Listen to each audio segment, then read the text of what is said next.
दोस्तों नमस्कार। ये सवाल वाकई बहुत बड़ा है कि अगर 2024 में मोदी सत्ता से बाहर हो गए तो अगली सरकार इस देश की अर्थव्यवस्था को संभालेगी कैसे और चलाएगी कैसे। क्योंकि मोदी सत्ता के काल में इस देश के जो भी आंकड़े देश के भीतर रखे जाते हैं या फिर अंतर्राष्ट्रीय तौर पर आईएमएफ और वर्ल्ड बैंक को दिए भी जाते हैं, उसकी बेसलाइन सरकार ने तय की है। उन आंकड़ों को राजनीतिक सुविधा के हिसाब से दिया जाता है।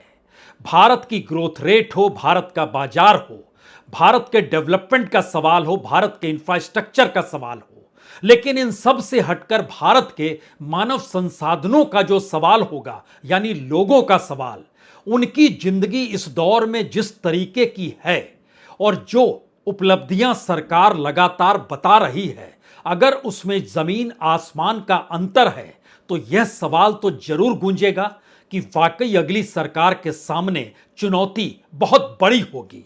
लेकिन एक क्षण के लिए जरा यह सोचिए, जब तमाम राजनीतिक दल चुनाव में खुद को झोंके हुए हैं, ऐसे वक्त में मोदी सरकार 2024 के बाद भारत की अर्थव्यवस्था को लेकर कौन सा खेल करेगी और उसकी तैयारी क्या अभी से शुरू हो चली है।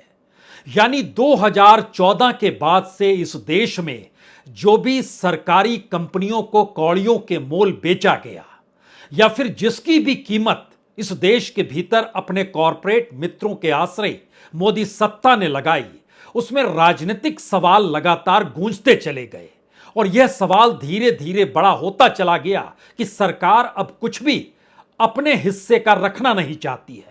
वो चाहती है कि सब कुछ निजी हाथों में दे दिया जाए।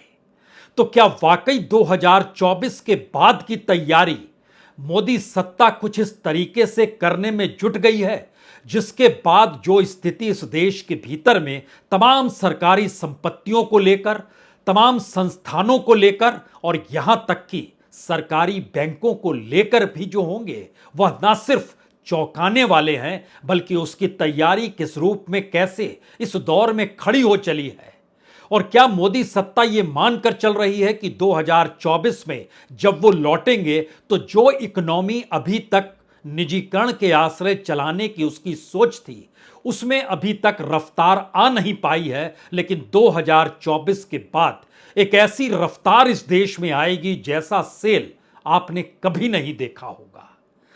तो क्या 2024 के बाद की अर्थव्यवस्था के मद्देनजर मोदी सरकार मौजूदा वक्त में, चाहे वो आरबीआई हो, चाहे वो नीति आयोग हो, चाहे वो फाइनेंस मिनिस्ट्री से जुड़े हुए नौकरशाह हो, चाहे वह दीपम से जुड़े हुए अधिकारियों की पूरी फहरिस्त हो, इस दौर में अलग अलग फाइनेंशियल मिनिस्ट्री को लेकर जो भी रूपरेखा तैयार की जा रही है, वह कल्पना के परे है कि 2024 के बाद क्या कुछ बिक जाएगा। बैंकों का निजीकरण शायद अब पहली फहरिस्त में सरकार के आकर खड़ा हो चला है और अभी तक नहीं बल्कि 2021 से ही यह सवाल लगातार उठते रहे कि किन बैंकों को बेचा जाए, किन बैंकों को निजी हाथों में सौंपा जाए, लेकिन यह बात अमल में आ नहीं पाई। उसके बाद अगला सवाल था कि भारत पेट्रोलियम तक को लेकर किस रूप में बेचा जाए, लेकिन बात उभर नहीं पाई, बात संभल नहीं पाई। उसके बाद इस देश के लगभग 36 पीएसयू का नंबर आया, उनको किस तरीके से बेचा जाए। लेकिन इसी दौर में जो कुछ कॉरपोरेट करीबी थे, मित्र थे, उनके ऊपर जो जांच हुई, उस दायरे में एक झटके में यह डिसइन्वेस्टमेंट रुका, निजीकरण रुका और जो मोनेटाइजेशन था, जो बकायदा एक नेशनल मोनेटाइजेशन पाइपलाइन क्रिएट की गई 2025 के मार्च तक के लिए कि 6 लाख करोड़ रुपए इस दौर में सरकार के पास आ जाने चाहिए, अब उसमें भी रफ्तार 2024 के बाद आएगी। तो पहला सवाल, इलेक्शन तक इस देश के भीतर में निजीकरण, मोनेटाइजेशन या डिसइन्वेस्टमेंट हर प्रक्रिया रुकी हुई है, लेकिन 2024 से पहले जितने भी महीने हैं, इसमें सरकार के तमाम अधिकारी अब जुट गए हैं कि जैसे ही 2024 में सत्ता आएगी, उसके बाद इस देश में जो सेल सरकारी संपत्तियों की लगने वाली है, उसकी फहरिस्त आप सिर्फ गिनते रह जाएंगे।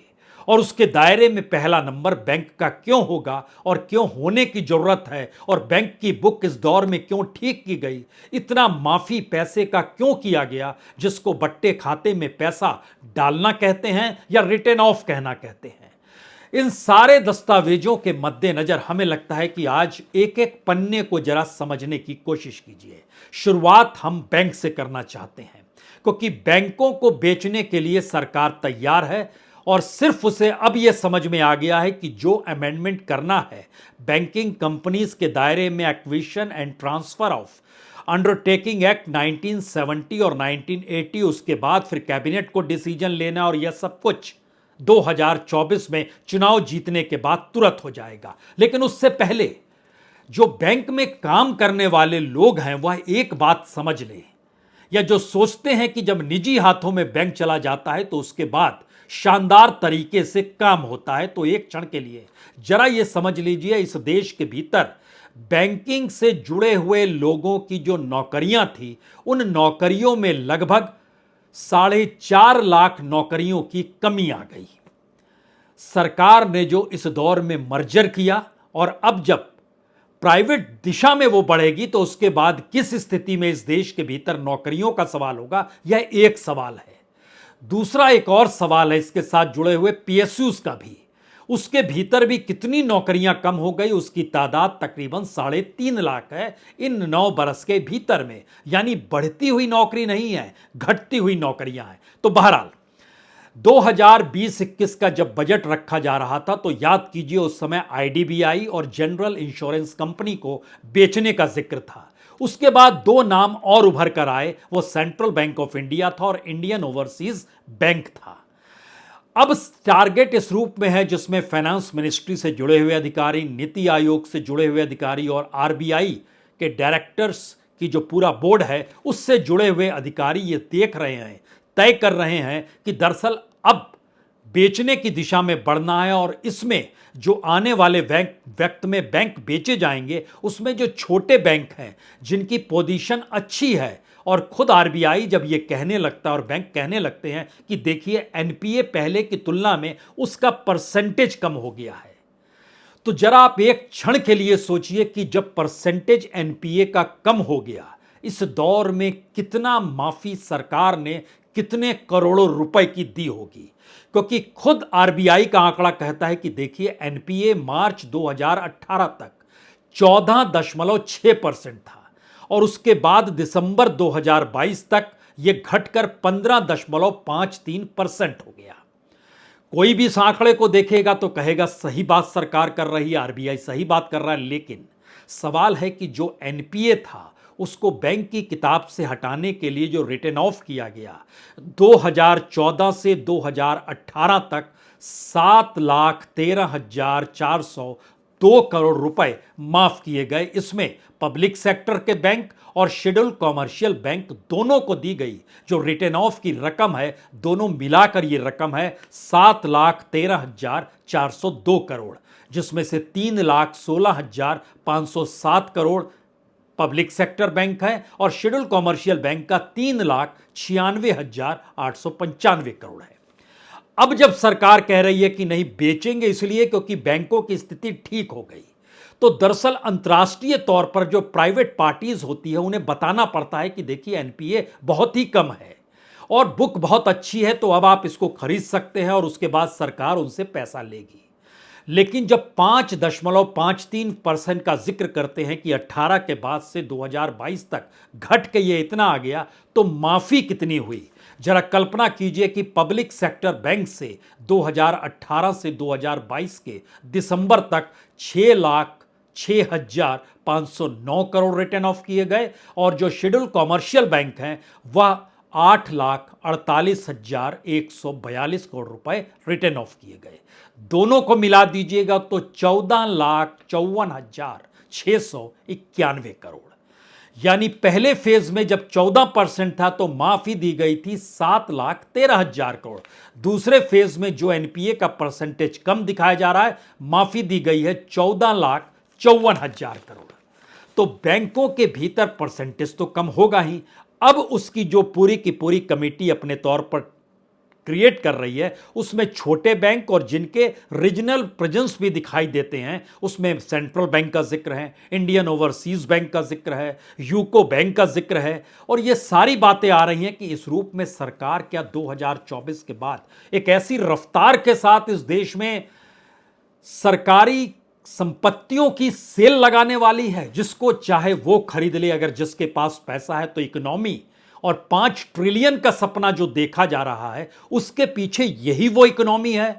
तो मसला सिर्फ बैंक तक नहीं रुकता है, यह मसला उसके बाद चला जाता है दीपम के पास। दीपम यानी department of investment and public asset management, जिसके पास ऐसी ऐसी कंपनियों की फहरिस्त पड़ी हुई है जिसके भीतर में किसको किस रूप में सेल करना है, डिसइन्वेस्टमेंट करना है, किसका मोनेटाइजेशन होना है, किसका ऑफर फॉर सेल करना है, किसका स्ट्रेटजिक सेल करना है। और ये सारी चीजें जिस रूप में बढ़ेंगी, उसकी पूरी फाइल इस दौर में तैयार हो रही है। तो एक क्षण के लिए जरा यह सोचिए, जब कांग्रेस जिक्र अडानीज का करती है, कॉरपोरेट मित्रों का करती है, और इसका जिक्र करती है कि सरकार कैसे उनको कौड़ियों के मोल अपने मित्रों को इस रूप में रकम में बेचती चली जा रही है, इसको वो पॉलिटिकल तौर पर लेती है। और इस बात का जिक्र राहुल गांधी कर गए, सत्ता में आए तो सबकी फाइल खुलेगी। लेकिन सत्ता में नहीं आने की परिस्थिति को मोदी सरकार मानकर अभी से ये तैयारी कर रही है। और इसीलिए हमको लगता है, एक फहरिस्त को जरा समझिए, इस देश के भीतर में लगभग जो पीएसयूज जो इस दौर में काम कर रहे हैं, वो कितनी बड़ी तादाद में हो सकते हैं, और उसमें से कितनों को आइडेंटिफाई किया गया है। 176 जो सेंट्रल पब्लिक सेक्टर अंडरटेकिंग है, सभी को बेचना है। उसमें से 60 को आइडेंटिफाई किया जा चुका है, ये नॉन स्ट्रेटेजिक सेक्टर के तहत आते हैं। और इनके जरिए जो डिपार्टमेंट ऑफ पब्लिक एंटरप्राइजेज है और नीति आयोग है, ये अपने तौर पर वहां की परिस्थिति को लगातार परख रहा है, और उसके बाद वह 2024 की दिशा के बाद बेचने की स्थिति में आकर खड़ा हो जाएगा।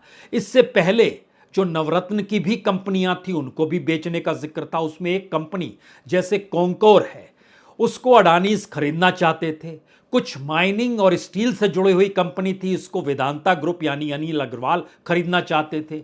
लेकिन संयोग से दोनों जांच के दायरे में आ गए, तो एक झटके में चीजें पलट गई, या रुक गई, या स्थिर हो गई। और सरकार की सबसे बड़ी मुश्किल यह है कि जिस लिहाज से इस देश को वो चला रही है, उसमें अगर उसने नोट छापना बंद किया, लोन लेना बंद किया, इस तरीके से पैसों की कमाई बंद की, तो देश किस रूप में चल पाएगा, यह भी एक सवाल है इकोनॉमी के लिहाज से। लेकिन बहरहाल, इसमें जो स्ट्रेटेजिकली चीजों को रखा गया है, मान लीजिए उसमें हम जिक्र करते हैं कि जून के महीने में जिक्र हुआ था कि जो हुडको है, housing and urban development corporation है, 7% उसको बेचा गया। उसके बाद अक्टूबर में उसका जिक्र शुरू हुआ और उसको सेल करने का जिक्र आया। लेकिन सवाल है, इससे काम नहीं चलेगा, बात तो इसके आगे की है, जहां पे और शेयर बेचे जाएंगे। SJVN लगभग 5% शेयर, उसको बेचने का जिक्र हुआ। बात इससे भी नहीं खुलती है, क्योंकि जब सेल लगती है तो एक लंबी कंपनियों की फहरिस्त होनी चाहिए। IDBI 15,000 करोड़ मिलेंगे, उसमें LIC के 49.24% है, सेंट्रल गवर्नमेंट के 45% है। अब सवाल है कि जो गवर्नमेंट के पास है और LIC जैसी संस्था जो कि अपने तौर पर अपने IPO से भी उतना ना कमा पाई, तो देश की इकोनॉमी की परिस्थिति को समझिए। LIC भी IPO के जरिए 21,000 करोड़ की कमाई करनी थी, नहीं हो पाया। तो क्या मतलब है इसका? IDBI नहीं, shipping corporation of India, BEML limited, conquer का जिक्र है जो 12,000 करोड़ का जिक्र था। पहले रेलवे का इसमें इंटरेस्ट था, वो इंटरेस्ट भी खत्म हो गया। उसको लेकर फिर रेलवे में चूंकि बड़ा काम अडानीज का है, उनका भी इंटरेस्ट था, लेकिन जांच के दायरे में आ गए तो वह भी दरकिनार हो गई। भारत पेट्रोलियम को जिक्र है, 50,000 से 60,000 करोड़ की सरकार की कमाई हो जाएगी, लेकिन एक झटके में उसके भी खरीदार नहीं। जिस दौर में तेल को लेकर और रिफाइनरी को लेकर कमाई हो रही है, जब उस दौर में भारत की कंपनी को लेकर देश के भीतर और बाहर कोई पार्टी नहीं मिल पा रही है, तो एक क्षण के लिए फिर समझिए भारत का बाजार कैसा है, भारत के भीतर में लोगों के पास कितना पैसा पड़ा है। और इस जगह पर आकर कोई कंपनी में इतनी पैसा देकर खरीदने के बाद क्या कमाएगा, यह भी उसके सामने एक सवाल है। यह सवाल ठीक वैसे है जैसे एक क्षण के लिए बैंक को अगर याद कर लीजिए कि बैंकों की क्या स्थिति थी, तो बैंक जितना कमाकर सरकार को देते थे वह एक झटके में बढ़ गया। एक झटके में बढ़ने का मतलब है कि फाइनेंशियल ईयर पिछले साल में तकरीबन 66,539 करोड़ रुपए बैंकों का डिविडेंड था। 2023 फाइनेंशियल ईयर में बढ़कर 1,04,649 करोड़ हो गया। ये बढ़ा इसलिए क्योंकि जो रिटर्न ऑफ किया गया और बुक से हटाया बैंकों ने, उसकी जो भरपाई और जो कलेक्ट करने बैंक के लोग निकले, तो उस कलेक्ट वाले भाव को भी डिविडेंड के तौर पर जोड़ दिया गया और सरकार ने वो पैसा भी ले लिया। पैसा सरकार को कहीं ज्यादा चाहिए। इस देश के एक आम गरीब से ज्यादा पैसा सरकार को चाहिए, क्योंकि सरकार ने इस दौर में जितनी चीजें पाल रखी हैं उसको चलाना उसके लिए मुश्किल होता चला जा रहा है। और जब हम जिक्र कर रहे हैं IDBI, shipping corporation of India, BEML, conquer, Bharat petroleum, central electronics limited, यहां तक कि कोल इंडिया तक में स्टेक बेचने की जरूरत क्यों पड़ी, यह कोई भी सवाल कर सकता है कि 4,185 करोड़ में स्टेक सेल करना, आगे 4,235 करोड़ में और स्टेक सेल किए जाएंगे। इस दिशा तक सरकार बढ़ी। बाल्को में उसके स्टेक सेल करने की बात आई।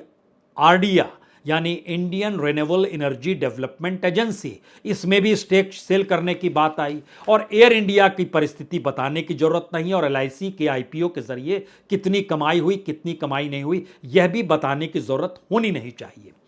दीपम के पास यानी department of investment and public asset management के पास 30 से ज्यादा केसेस पड़े हुए हैं, जिसमें उसको 2024 के बाद सबको सेल में ले जाना है। उसमें 14 केसेस अलग अलग स्टेजेस पे पड़े हुए हैं, और ये वो तमाम चीजें हैं जो इस देश के भीतर में नेशनल मोनेटाइजेशन पाइपलाइन जो थी उससे हटकर है। और वह भी अगर टारगेट पूरा नहीं कर पा रहे हैं तो जरा कल्पना कीजिए कि 2024 का चुनाव बीतते ही जो सरकार की कमाई मोनेटाइजेशन से इस देश के 18 डिपार्टमेंट, जिसमें सड़क भी है और रेलवे भी आता है और पोर्ट्स भी आते हैं और हवाई अड्डे भी आते हैं और कम्युनिकेशन भी आता है, इन तमाम जगहों से जो कमाई सरकार को चाहिए वो 6 लाख करोड़ की 2025 तक की कमाई थी। लेकिन कमाई अभी तक हुई कितने, जो 2021 से शुरू हुई 2,29,000 करोड़ की कमाई सरकार कर चुकी है। इसका मतलब बहुत साफ है कि 3.25 लाख करोड़ से ज्यादा अभी और कमाना है, और ये रफ्तार 2024 और 2025 के बीच ही होनी है। तो इस रूप में सरकार अपने अधिकारियों को लगा चुकी है, क्योंकि जो मोनेटाइजेशन प्लान था उसमें 2021-22 में 1 लाख करोड़ से कुछ कम कमाई हो पाई। 22-23 में टारगेट 1,62,000 करोड़ का था, तो 1,30,000 करोड़ रुपए की कमाई हो पाई। अब इस बरस टारगेट 1,80,000 करोड़ के लगभग का है। जो कमाई कैसे पूरी होगी, इलेक्शन की वजह से नहीं होगी, वह भी शिफ्ट कर जाएगी। जब सारी चीजें शिफ्ट कर जाएंगी तो कोई भी एक सवाल पूछ सकता है कि इकोनॉमी अलग है, इलेक्शन अलग है, दोनों जुड़ क्यों जाते हैं। तो दरअसल जो मोनेटाइजेशन के एवज में पैसा देते हैं या जो प्राइवेटाइजेशन के एवज में पैसा देते हैं, वही लोग तो पॉलिटिकल फंडिंग करते हैं, और पॉलिटिकल फंडिंग की जरूरत इस दौर में कहीं ज्यादा है। तो पैसा वहां शिफ्ट करें या इस दौर में पैसा लेकर यहां खरीदें।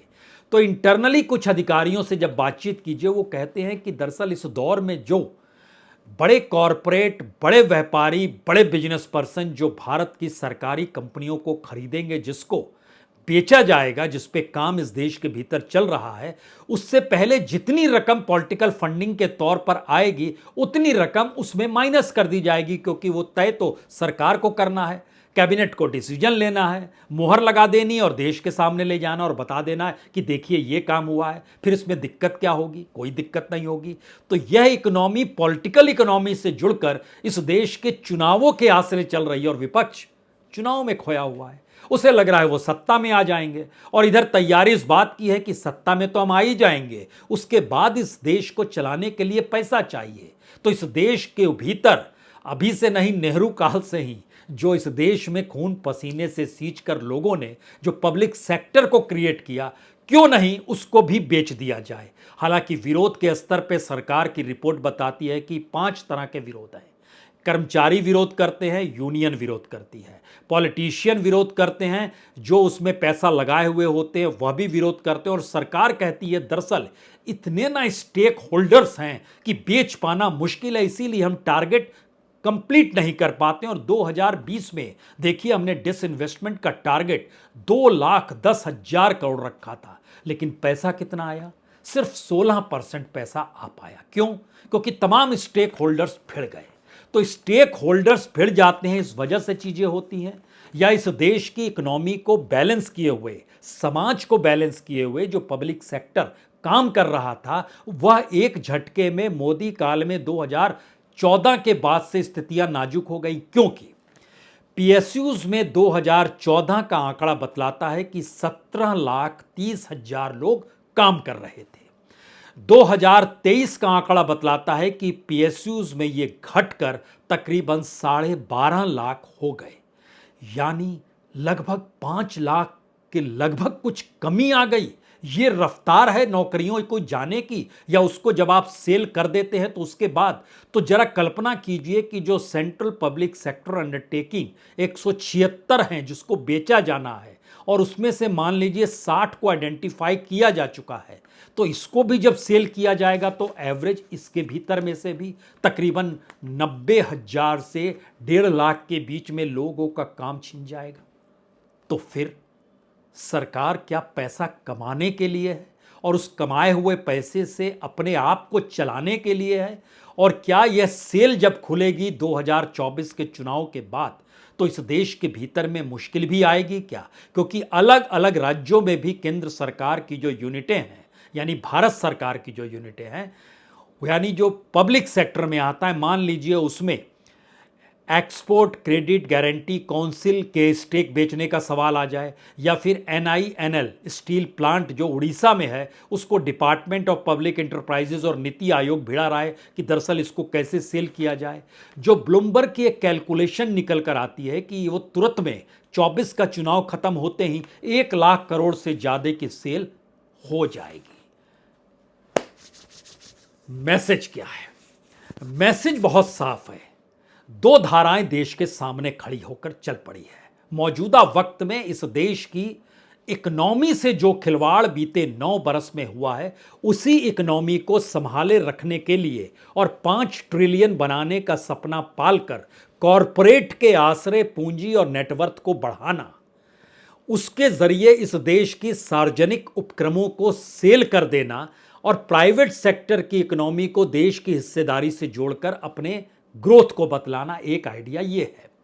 दूसरा है कि इस देश के भीतर में जितनी बड़ी तादाद में लोग रहते हैं, उनकी जो माली आर्थिक हालात हैं, उन हालातों को समझना और उन हालातों से उनकी जरूरतों की पूर्ति करने के लिए सरकार अपने जिम्मे और ज्यादा कंपनियों को ले और इस तरीके से चीजों को करे जिससे इस देश में रोजगार पैदा हो और लोगों को मुफ्त में कुछ देने की जरूरत नहीं पड़े, बल्कि वो अपने पैरों पर अपने काम के जरिए खड़े हों। और जब वो खुद अपने पैरों पर खड़े होंगे तो ये देश भी खड़ा हो जाएगा अपने पैरों पर। उसे 1,000, 100, लाख करोड़ इतने आईएमएफ और वर्ल्ड बैंक से पैसा मानने नहीं पड़ेंगे, क्योंकि 2014 में इस देश के ऊपर जितना कर्ज था उसको आप दुगना कीजिए और फिर उसको 50% और जोड़ दीजिए। 150 गुना ज्यादा कर्ज इस दौर में बढ़ चुका है। और फिर भी चीजें अपने अनुकूल इसलिए नहीं है क्योंकि हमारी इकोनॉमी हमारी अपनी संपत्तियों को बेचकर चलाने और भोगने की हो चली है। बाकी आपको समझना है। बहुत बहुत शुक्रिया, बहुत बहुत शुक्रिया।